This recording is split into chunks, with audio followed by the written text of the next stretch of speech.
Okay, so today we're going to be taking a look at Newton's third, and that is his final law of motion. And this deals with the action and reaction forces. Action-reaction. So, action-reaction forces are a set of forces that include a force and then an equal and opposite force created by this first force. So this first force here creates the equal and opposite force that they're talking about here. This example below displays that. Now, as you look at this, you'll notice that these chairs are not flying around. They're staying put on the ground. The reason for this is also known as gravity. But there's one other thing that contributes to this. To prevent these chairs from flying upwards or falling further into the ground, a force must be applied upward, and that's the deck. The deck is applying a force that is opposite, so it's in the opposite direction. And it's also equal. Therefore, the chair won't be going flying upward or crashing and falling downward. So these are the equal and opposite forces. These forces here are equal and opposite.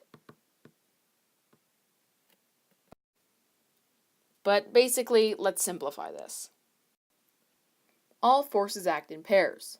So the original force applied and the force that is a result of the first and original force is a pair. All forces act in these pairs. And when one force is acting on another, it is acting with the same force in the equal and opposite direction. This can be seen with this example below. So let's take a look at this.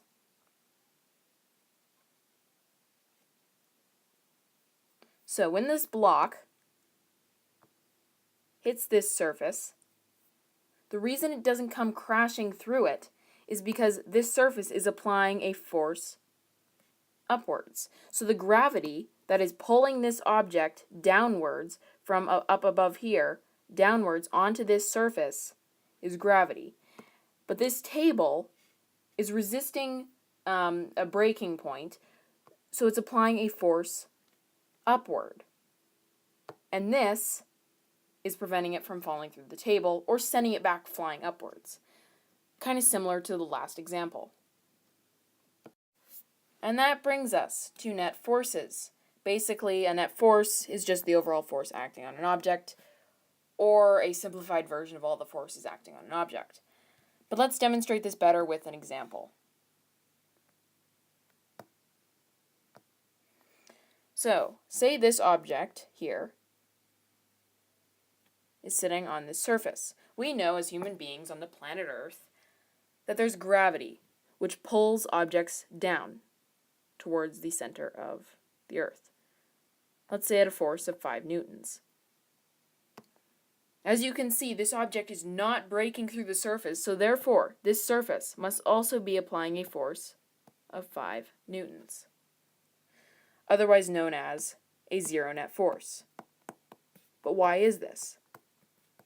This is because these 5's can all cancel out, be transferred into a 0 Newton net force. And that's what a net force is. But say perhaps that this number is not 5. Say that this number is 7. Therefore, the net force will also change.